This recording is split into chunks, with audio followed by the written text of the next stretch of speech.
All right, everyone. Welcome back. Round 3, the podcast of Lifeaneur. All one word.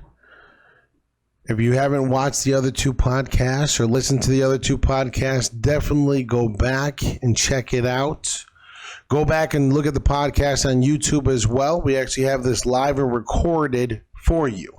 Today, we're going to talk about the biggest rules in capitalism today. I call them Rob's rules to capitalism in the 21st century, right? Because the rules, they do evolve. As technology evolves, as intelligence evolves, as school evolves, education doesn't obviously evolve that much. But a lot of things do evolve, and we have to evolve with those. So I want to jump right into it, okay? Rule number 1 is everyone is in the game. Everyone is in the game. The real question you have to ask yourself is, are you a player in the game or are you being played in the game? Those are really the 2 questions you have to ask yourself. And if you don't know or understand the laws and the rules and the advantages of leverage in the game of capitalism, then most likely you're the one of the guys being played in this game, right? And so one of the things that you have to realize in the game of capitalism is that if you don't know the rules of capitalism, that you're only going to be played. And I'm not going to lie, everybody starts off being played because they start you off teaching you how to be an employee of another company or sell your time for minimum dollars. And you go through this rat race puzzle, right? Figuring it all out. It took me roughly, I would say 10 years after I got out of the Navy to really realize, one, that I am victimizing myself with excuses, and really at the end of the day, I'm just being played in this game of capitalism. I'm not being a player in the game, right? And so rule number 1 is everybody's in the game. Accept that you're in the game and learn how to play the game, right?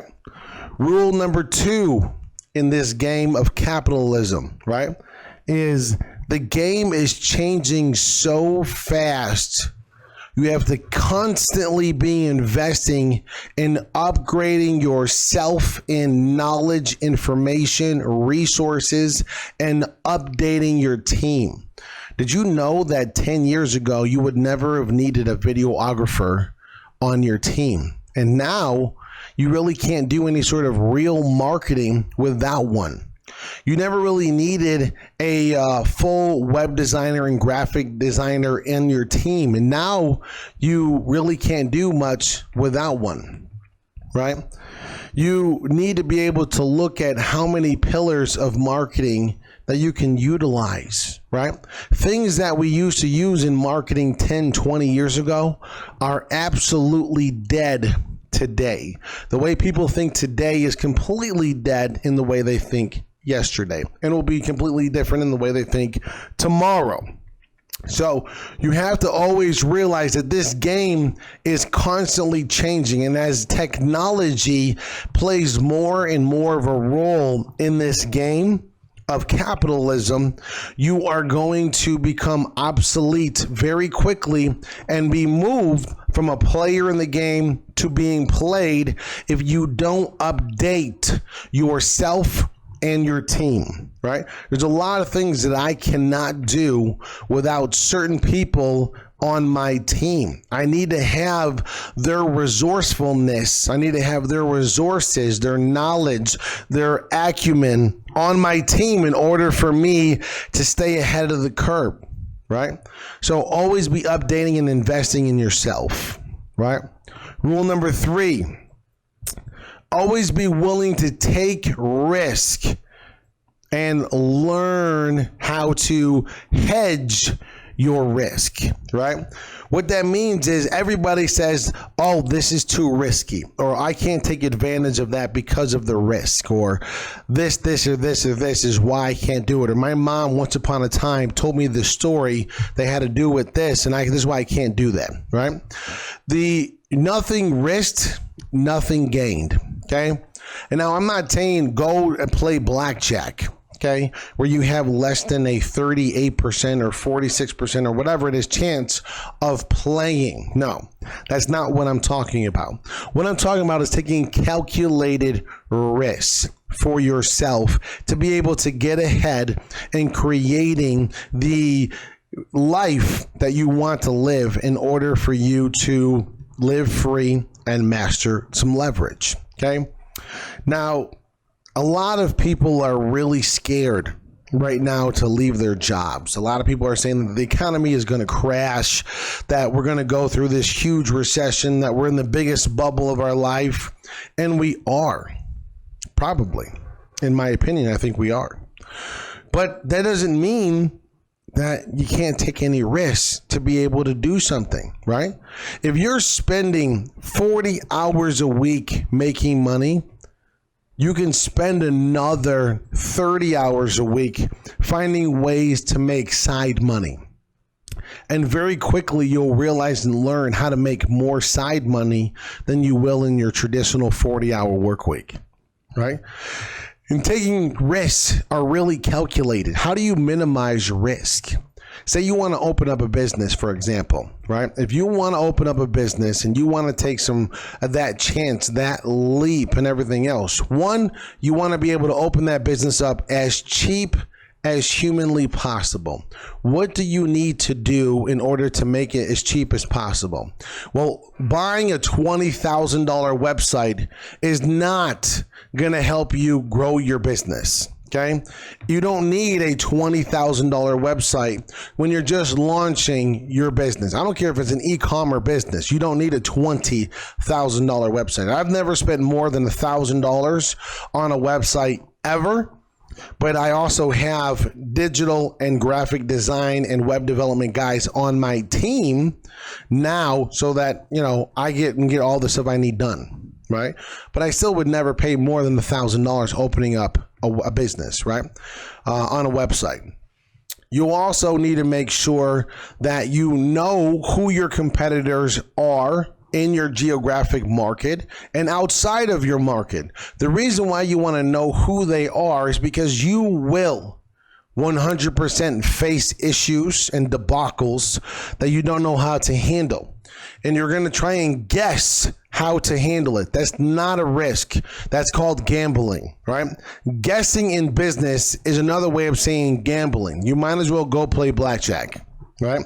What you need to do is problem solve the solutions that your competitors have most likely already solved them, especially ones that have been in the game a lot longer than you have, right?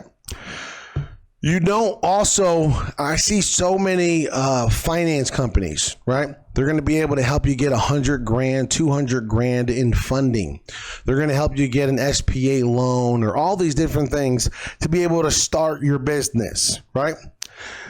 I cannot stress enough that, in my opinion, using leveraged money like credit cards to try and create a proven concept is the worst way to spend that money. It is absolutely the worst way. There's a couple of funding companies here in Utah, and I talked to them and I asked them, what percentage out of 100% of the people that get funding actually create a proof of concept, have enough money left over after they create a proof of concept to be able to get a return on their investment and actually grow a business to 6 figures, 7 figures, 8 figures? And they said that 95% of people lose all of the money that they got.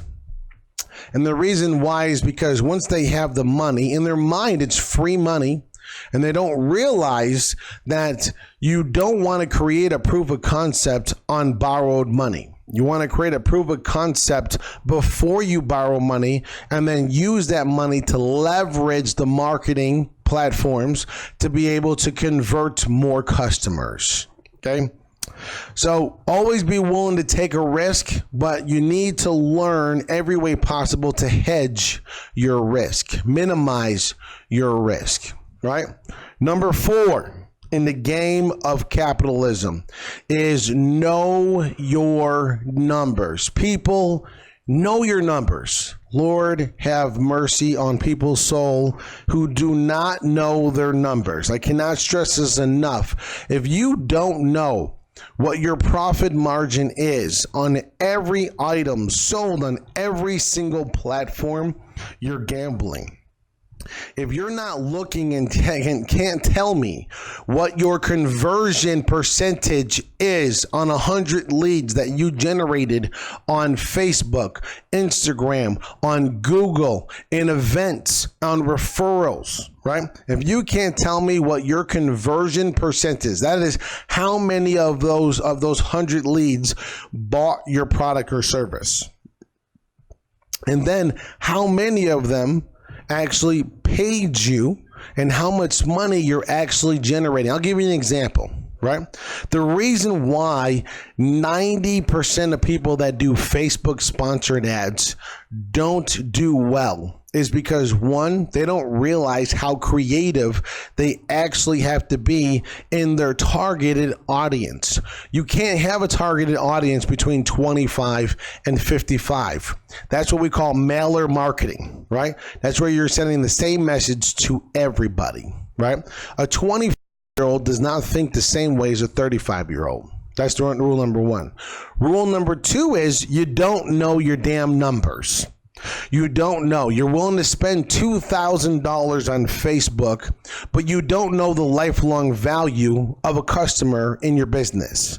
You don't know what your conversion percentages are through Facebook leads, right? If you're spending roughly $1,000 to generate 100 leads and you're only making $500 back, you're doing something wrong. Right? If you're doing 100 leads for $1,000 and every customer that you sell is worth $1,000 and you sell 10 customers, but you're unhappy about the other 90 that didn't buy from you, you have delusions of grandeur. Right? Getting a 10x multiple on your spend, not your leads. I know companies that can close 2 or 3% of their data and they make a killing. An absolute killing. There's other companies that need to sell 10 to 20% of their data to break even. And that's insane. Yeah, you need to have what's called an upsell process or something. But you need to know your numbers. I can't tell you how many entrepreneurs that I've talked to and helped. And I go through their numbers and I have to basically do like hours and hours of forensic accounting because they don't have anything set up. There's no Excel sheets. There's nothing. And your accountant is not going to teach you how to know your numbers the way an entrepreneur needs to know their numbers to be able to make a profit. An accountant is going to teach you how to know your numbers so that you can pay taxes and pay the least amount in taxes, but pay the right amount in taxes as well. Right? They're going to help you do taxes. They're not going to help you in anything else. They think like a person in taxes. Sometimes, in most cases, it's good to show a great profit and pay a lot of money in taxes, even though your accountant may advise. You can then get that $1 million, $2 million, $500,000 business funding to scale your business. A bank won't give you a loan unless you're showing income in your business. But you can't show an income in your business if you don't know your damn numbers and your percentages. If you don't know your numbers, come up to Lifeaneur.com. I have an Excel sheet on there in one of the courses.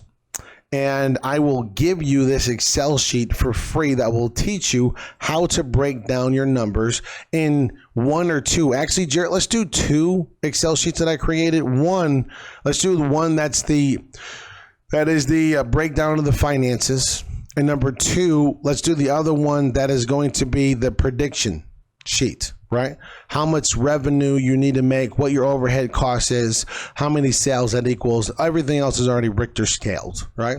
We'll put that on the website for you, right? Number four is know your numbers. Number five, your focus is always creating a proof of concept. Okay, a proof of concept. If you want investors to invest in your business, if you want friends and family to give you money, if you want the bank to give you money to scale your business, or you want to make a profit, master leverage, and live free, everything you need to focus on is in the proof of concept. 100 million%. You know, how profitable would a marketing company be if they could never really do consistent good marketing for a company? There's no proof of concept there, right? How good is a car lot that only sells broken down cars? Right?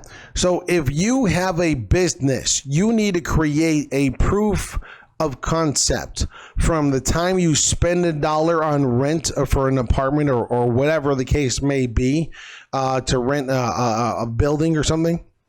You need to be able to create a proof of concept. Your number one focus point in your business needs to be creating a proof of concept. Proof of concept is where you can spend $100 on marketing. You know how to get that marketing to convert it into buyers, right? People that are going to buy your product or your service, and that the actual product and service is of the value that the market is bearing, which means you're not selling something for $1,000 that the guy can go buy for $99 somewhere else, right? Because you're going to get undercut, right? So create that proof of concept. And then go talk to investors. Have you ever went on Shark Tank? And you always see these people that, one, they don't know their numbers. They get crucified, absolutely crucified. Kevin Harrington, the Mr. Wonderful, he absolutely will crucify you. Guess what? There's actually angel investors and bankers that will crucify you even more for not knowing your numbers. But second worst to not knowing your numbers is actually not having a proof of concept. Investors will not provide any sort of capital unless you have a proof of concept. If you know that if I cold call 1,000 businesses, that I will generate 60 appointments for the sales guy to talk to the owner and try to sell them a marketing package. And then out of 60 appointments, we will sell 6 marketing packages that are worth $5,000 each. And then on that, the average person stays for 6 months to a year, which is a lifelong value of $30,000 per person that stays, right? That is $180,000 in revenue for the marketing agency every time they do 1,000 targeted calls. And so they know that if they did 10,000 marketed calls, they generated 600 confirmed appointments, and they sold 50 solid deals. Does that make sense? That is what's called a proof of concept. When you have your numbers and you can look at them and you know what you're going to get out of them, that's your proof of concept. If you do not have a proof of concept and you try to go on Shark Tank, 9 times out of 10, you're crucified.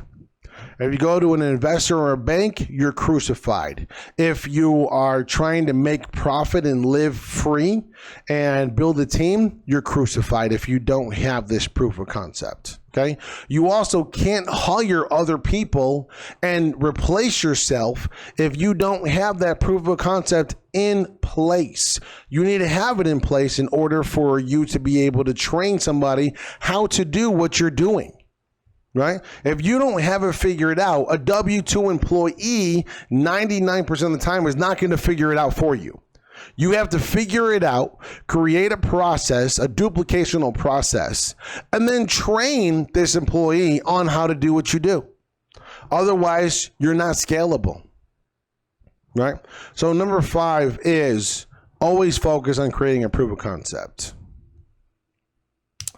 Number 6, you have to adopt a minimalist lifestyle. You have got to. I don't care how much money you make, how much expenses you have got to adopt a minimalist lifestyle.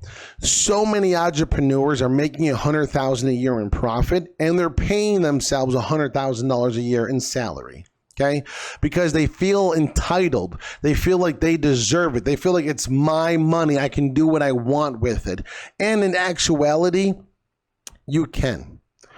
But guess what happens? When something goes wrong and you're not prepared for it, you feel pain.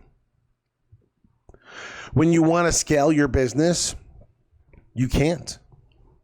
When you want to invest in marketing, you can't.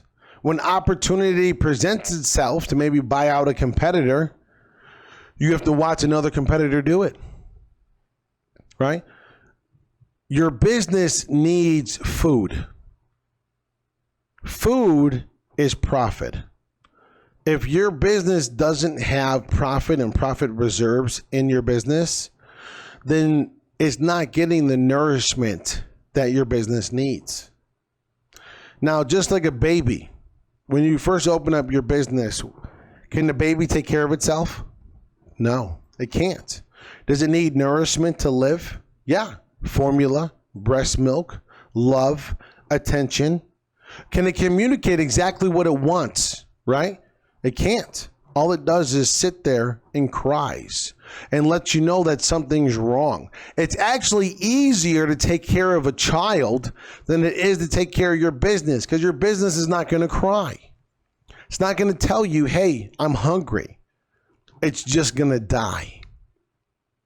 So you need to know your numbers, create proof of concepts, and adopt a minimalist lifestyle. Well, people ask me, like, Rob, what exactly is a minimalist lifestyle? What exactly do you mean by having and creating this minimalist lifestyle? What is this? And what I mean is, say, example, you make $100,000 a year, okay? You make $100,000 a year that you take home. You really make about $125,000, but after taxes, you take home $2,000 a week, okay? Or even $1,000 a week. 30% of your income or less needs to go to your personal shit. Okay, I'm talking about your rent, your mortgage, your bills, your car payments, your car insurance, your food, your entertainment, your vacations, your cell phone bill, your gas, your electric, your sewer, your water, your trash, right? All of that stuff needs to equal 30% of the money you touch or less. And yes, it's not easy. But anything in this world that's worth having is not easy. Can anyone tell me, can you get a college degree that used to be quote unquote worth it? I don't think is worth it, but can you get that in 1 year? Can you get it in 14 months or 15 months?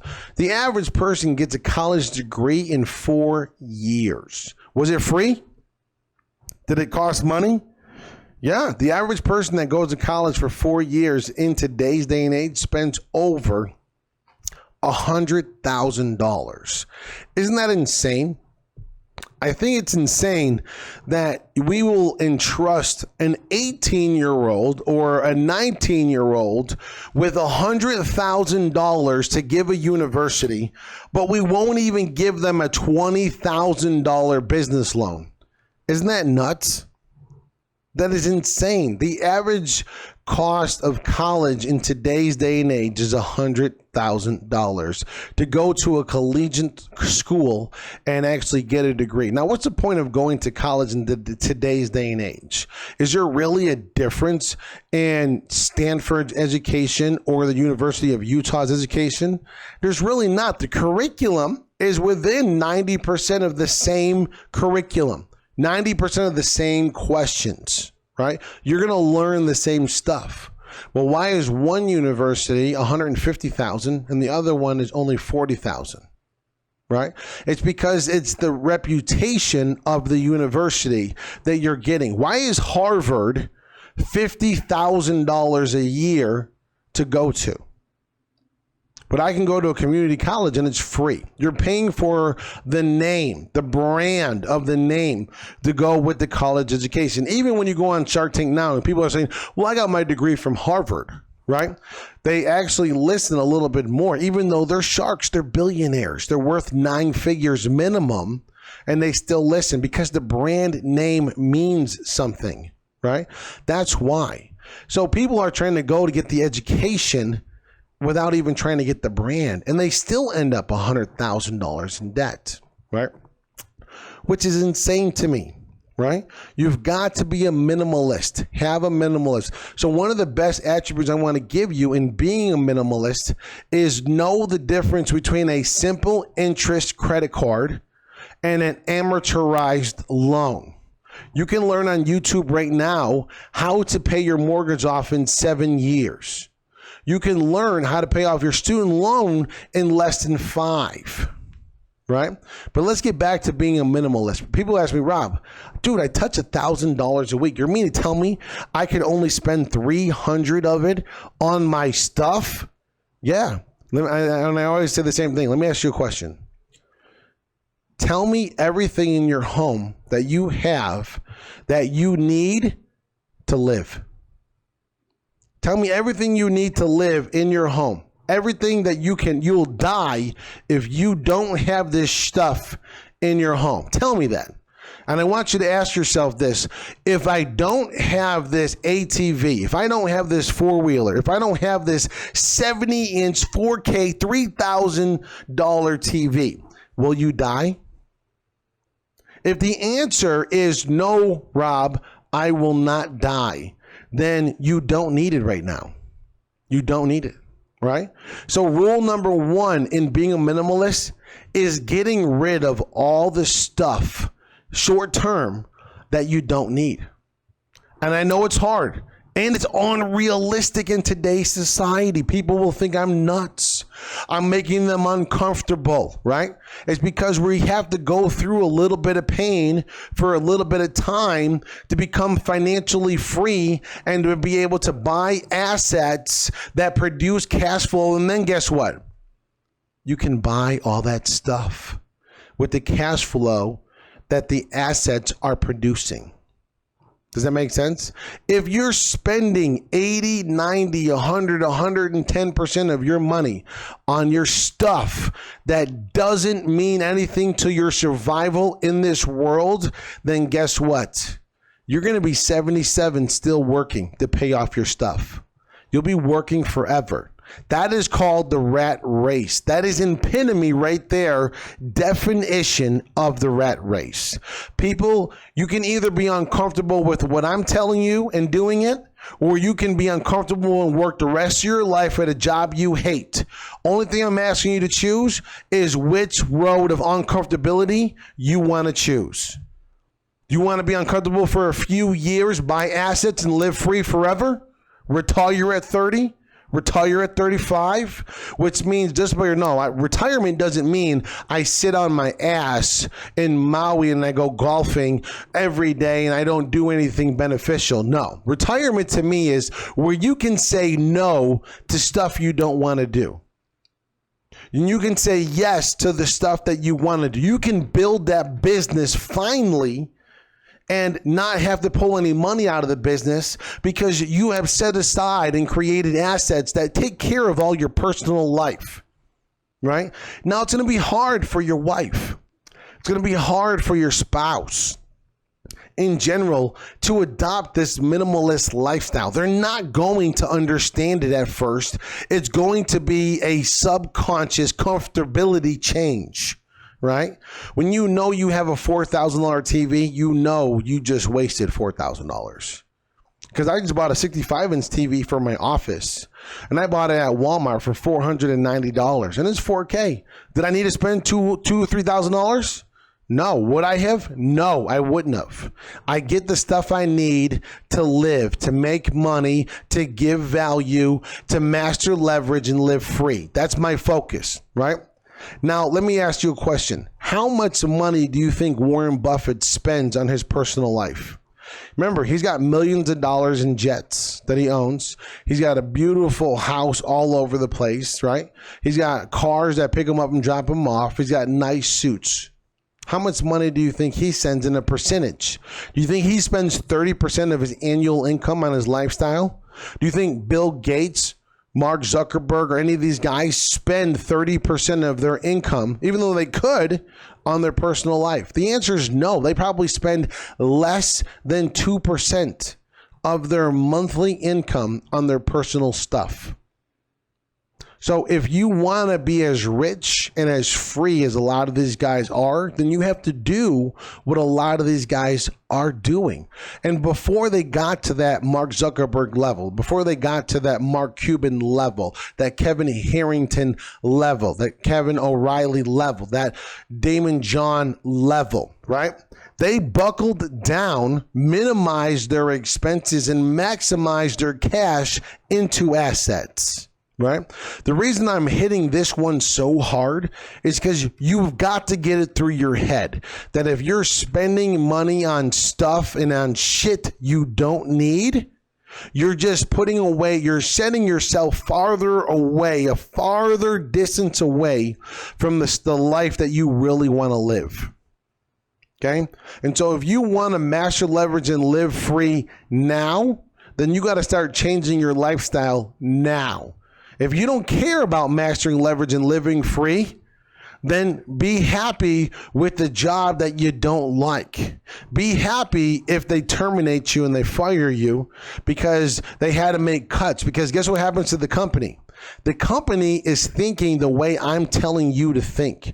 They're going to minimize their expenses. When a company is going through a financial turn and they need to make their quarterly statements happen, otherwise their stock will depreciate in value, what's the first thing they do? They cut expenses. They cut the marketing budget. They cut the employees to be able to stack cash and still show a quarterly statement projections of profit so their stock can climb. I'm telling you to think the way corporate America thinks. Stop wasting your money on entertainment, right? So that's number 6. Focus on becoming a minimalist, right? Number 7 is really passionate and important to me. It's don't guess if you don't have to in this world, in investing. For 9 out of 10 people that are already investing in 401ks, they're investing in mutual funds, they're investing in stocks, they're trying to do some day trading, they're investing in real estate for funds. You have no idea what these people are doing. You're blindly trusting them with your future. And you have no idea how the stock market works because it's boring. You have no idea how anything at all that's creating leverage for you exists or how you're being leveraged to create assets for other people, which is fine. But in the world of money, stop guessing. Guessing is gambling. Stop guessing. If you know for a fact that the guy you're about to invest in or whatever is yielding a great return, right? Invest a little bit of money. Something that if he were to lose it, it's no big deal, right? Let him show you the returns repeatedly, right? And never put all your eggs in one basket. There's a show on TV that I'm obsessed with watching it because it's so hilarious to me. But I see all of these scam artists on TV, right? Bernie Madoff was on this TV show, right? And it talked about he was yielding an average return of 10% for 40 years, right? And even when the market crashed, 10%. And really what it was is he was spending billions of dollars of people's new flux money and was paying the 10% royalties. And the only reason he got caught was because he ran out of money. Billions and billions of dollars. Now, there is so many examples of this happening, right? Everyone thinks that there's a get-rich-quick scheme, that this person has it figured out more than everybody else. And then what happens? They go all in. How many people in 2007 and 2008 put all their eggs in the real estate bubble? How many? Millions and millions of people. 6.5 million foreclosures in 2007 and 2008. Insane, right? The banks were gambling that the market would never crash. The people mortgage would triple and somehow they could pay this triple mortgage payment, that the banks would be okay. The banks didn't realize that when they gave you this high interest rate loan with what's called the teaser rate, which means you have a 5-year fixed and a 25-year float, which means if the water is murky and wavy, that the interest rates go up, right? And they didn't think that you would not pay your once was $1,200 a month mortgage and now is a $5,000 mortgage. And the difference is really just interest. And they thought you'd be able to pay that and they would be okay. But guess what? They were wrong. And the market crashed and millions of people lost their job. Millions of people went bankrupt. Millions of people lost money. Guess who didn't lose the money? Banks. You, the taxpayer, bailed the banks out, right? Did they bail out anybody who owned 100 real estate properties that were cash flowing and they lost them all? Did you get a bailout? No, you didn't. You cannot afford to guess and take, blind risks that some of these banks that are too big to fail can take. You can't take those risks, right? You can't do it. Don't guess. Find the consultant, find the mentor, go to the mastermind, pay the money, and find the person and get the knowledge, gain the resourcefulness, gain the resources you need to not guess. Guess how easy it is not to guess? Show me something on YouTube that won't explain something to you. Show me somewhere that there's no mentor for this type of whatever you want to do, right? Show me there's no mastermind that can't help you network with other people on a higher level who are thinking on a higher level. You don't have to guess. Guessing equals gambling, right? And I'm not going to lie. I like to play poker, right? I love to play. I was in Vegas the other day. I could play a lot of money, but I only played with $500. And I got down to like $390 or something like that. And I had pocket threes. And a guy went he like raised it like $80. Everybody folded except 4 people. And on the flop came one of my threes. So I had a set of threes, right? And they were all clubs. The guy goes all in. I immediately call, right? The odds are definitely in my favor. He shows me pocket aces. I have a set of threes, right? He has no club in his hand at all. So he has a 10% chance of winning the hand on the flop, okay? The turn comes, Jack of diamonds. His chances go down to, get this, 4%. 4%. I have a 96% chance of winning the hand. I calculated and made the best call possible. And on the river comes the ace of clubs. So he hits a higher ace than I did. I didn't moan. I didn't cry. I didn't complain. I didn't bitch, right? I accepted the fact that I had a 4% chance of not being the best on the river, and I wasn't. Right? Now, does that mean that I guessed? No. I knew when on the flop, I had the goods. I knew I had the goods. And there'll be times that you know you have the goods. But that doesn't always mean that you get there. And that's okay. But guess what I did learn? I did learn that I could trap this guy again, that he'll overcommit in the future. And I took all his money. I played the next hand the same way, and did that 4% chance help him that next time? No. Did that 10% chance help him the time after that? No. Right? And just so you know, when you have a 95% chance and 90% chance of winning, you got to keep playing in the game. You can't just lose on a one-outer in business and just quit on yourself. You have to play the game of business, right? That doesn't mean that you did everything you could and you still lose and that this game is rigged. That just means that you did something or life just happened. Life happens in business. It does, right? Jerry, you can contest to this, right? Life happens in business, doesn't it? He's over here smiling at me. He's like, yeah, life definitely, yeah, it does happen, right? Rule number 8. Rule number 7 is don't guess. Guessing is gambling, right? Rule number 8 is being rich is much better than it looks. And let me go through what I'm trying to say when I talk about this, right? What I'm trying to tell you in being rich is much better than it looks. That you see that all these people that look rich, they're really not. They're really not. Mike Tyson earned $300 million in his boxing career in like a 10-year span, $30 million a year. We'll say, for example, how much money does he have now? None. The average athlete in the NFL goes broke within 5 years.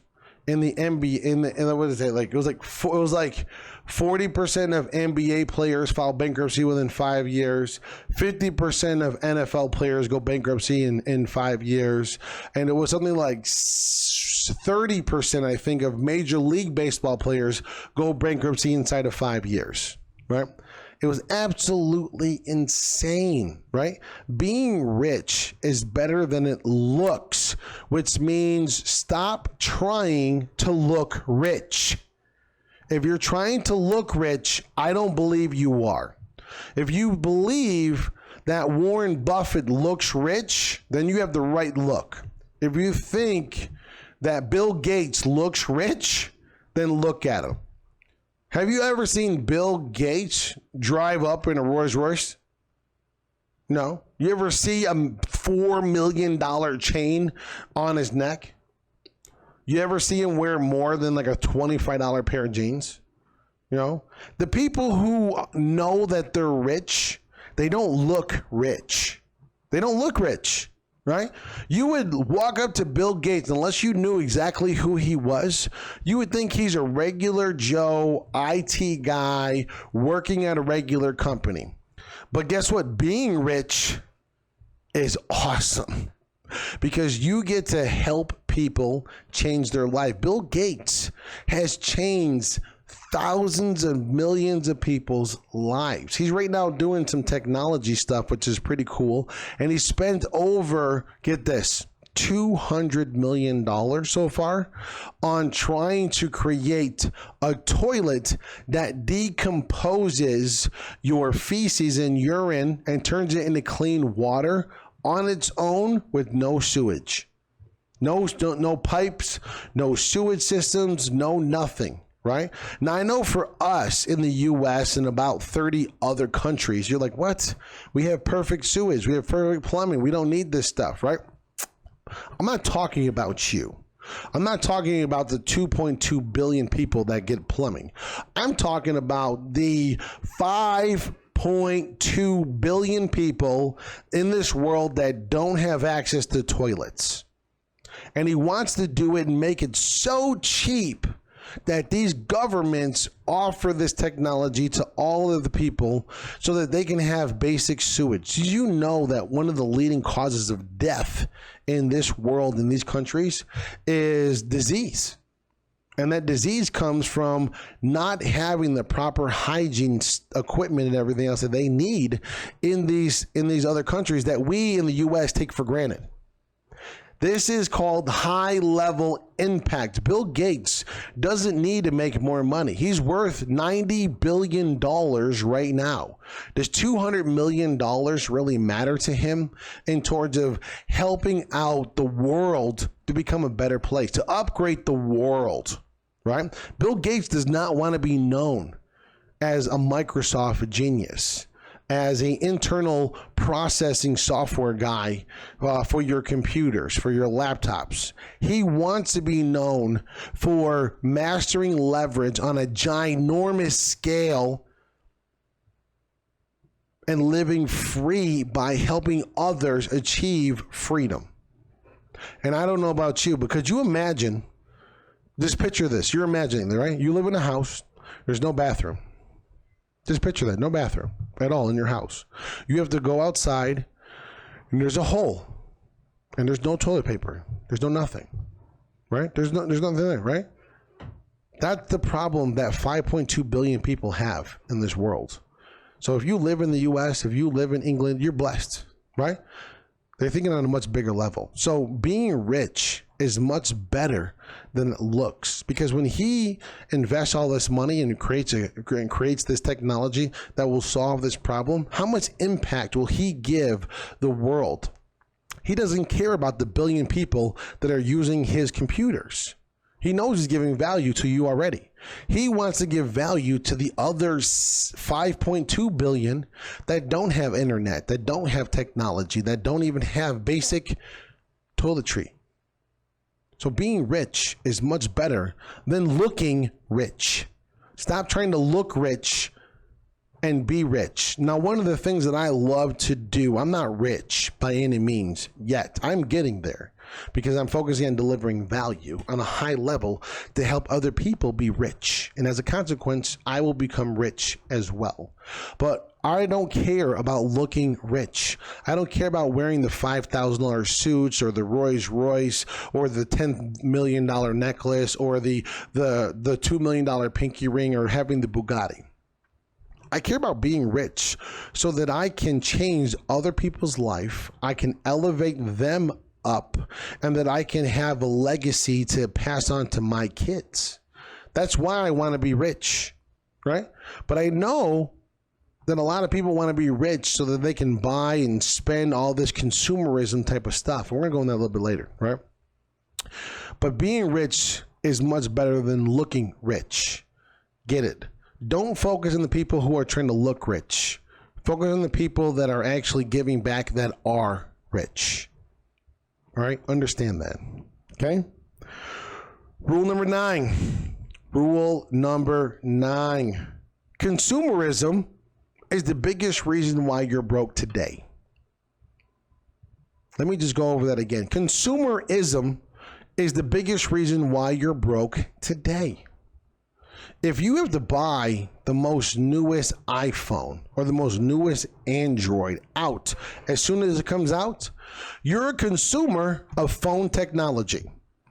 If you have to buy season tickets to the Lakers, then you're a consumer of sports, mostly the Lakers, right? Being a consumer starts so young. It's ridiculous how young it starts. My son, I gave him $20 to take him and his sister over to McDonald's to buy some breakfast real quick because we didn't make money for food. Yeah, I rush out of the house sometimes and I'm gone. And so I gave him $20 and said, hey, bring me the change. Bring me the change, right? Give me a receipt, bring me the change. And he never brought me the receipt, and he gave me $2.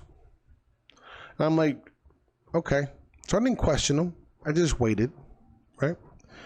You know, I wanted to question him. I knew that the breakfast didn't cost no $18 for two kids to have breakfast. So I went there. Then about 3 or 4 hours later, he comes back with like $11. And he's like, Dad, we were gonna keep the money, but we felt bad. And I was like, what made you want to steal from me? What made you want to do that? Do I not like give you stuff you need? Do I not like feed you? I mean, what made you want to steal from me? My son, who gets everything in the world he needs, my daughter, who gets everything in the world they need from me, still decided to steal from me. And it didn't make any sense. So I asked why.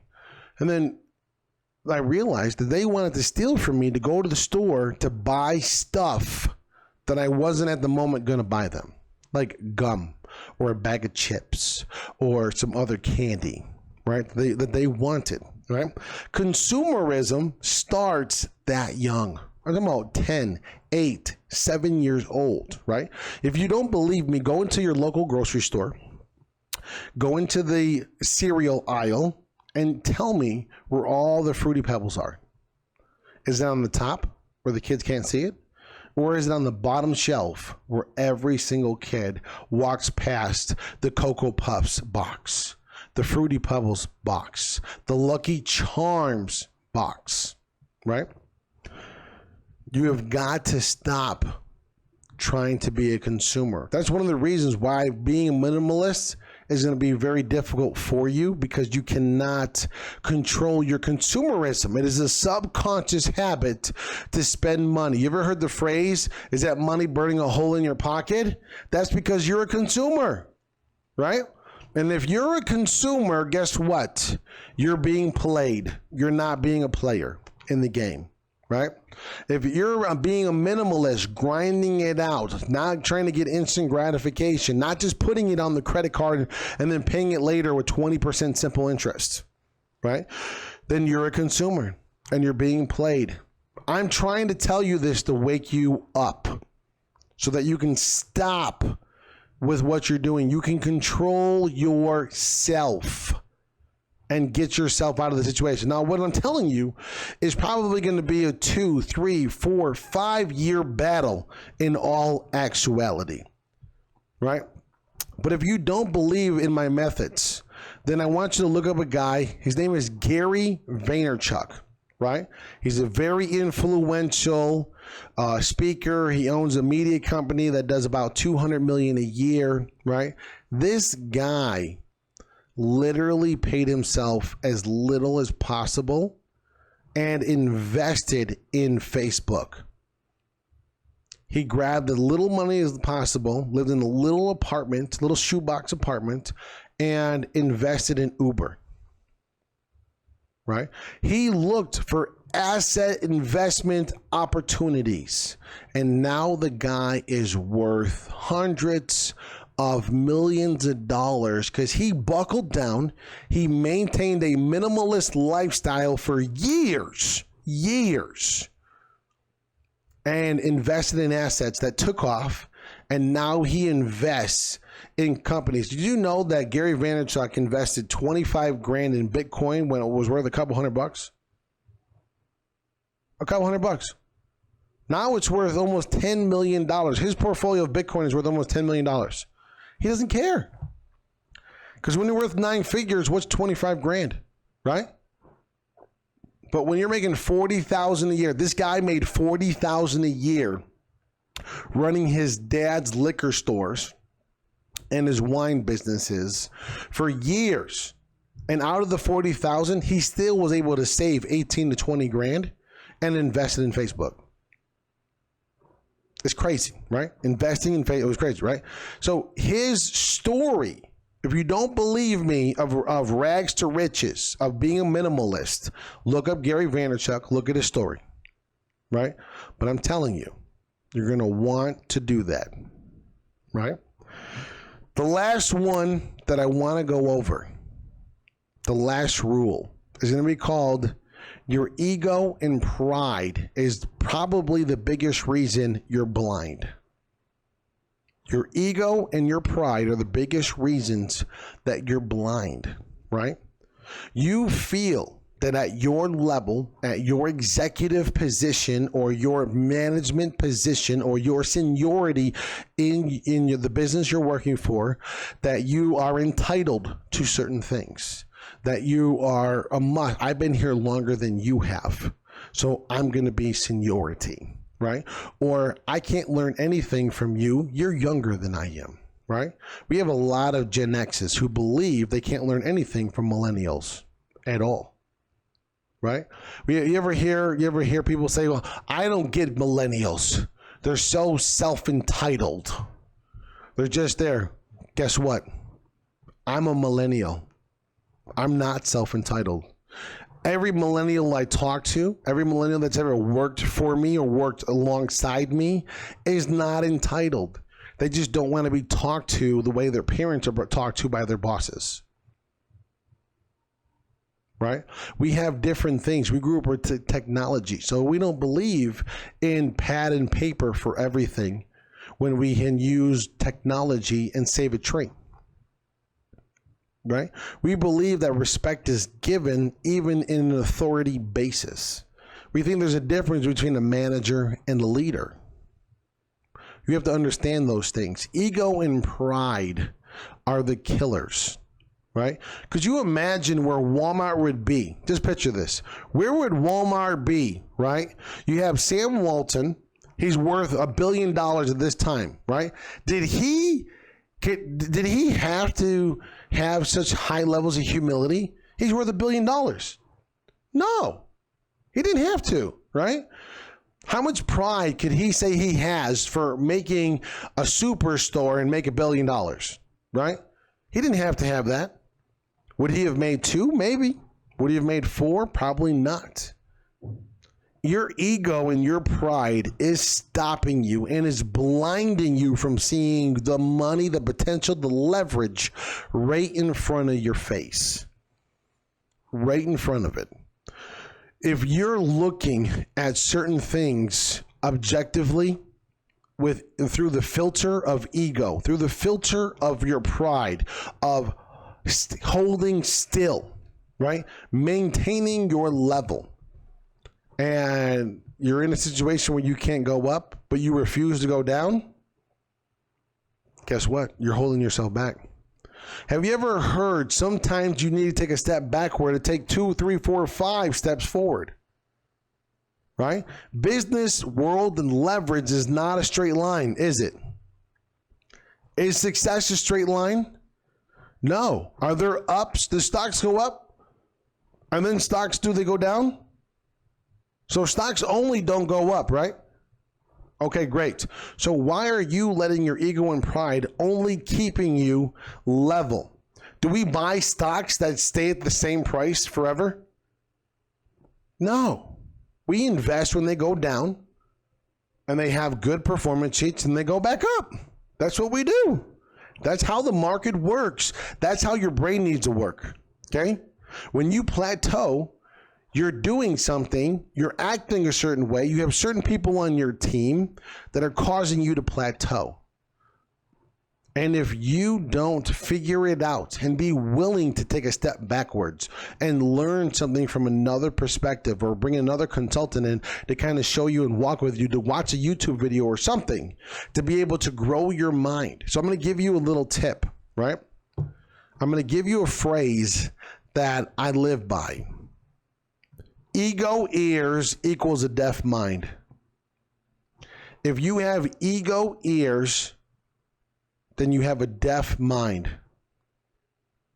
Okay? Ego never hears anything. They either hear compliments or they hear attacks. That's it. You're either attacking me or you're praising me. I will only accept praise. That's ego. That is ego. Now, let me just tell you, if you have humility and perspective, humility hears more than what anyone is saying.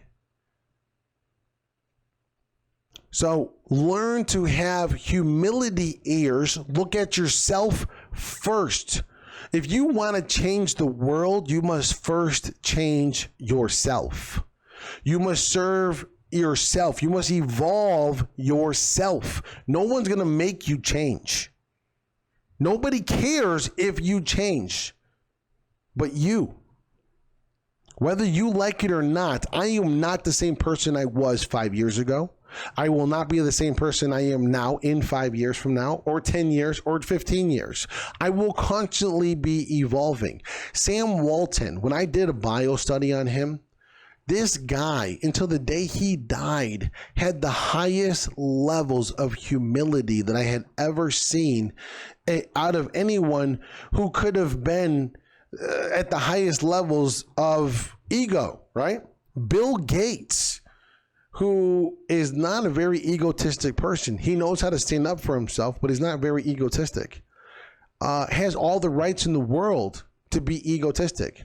Buy himself yachts, buy himself mansions all over the world, and just travel and enjoy his life. He doesn't have to have the Bill Gates Foundation for AIDS. He doesn't have to spend $200 million to try and create just basic sanitation for healthiness and avoiding diseases for 5.2 billion people.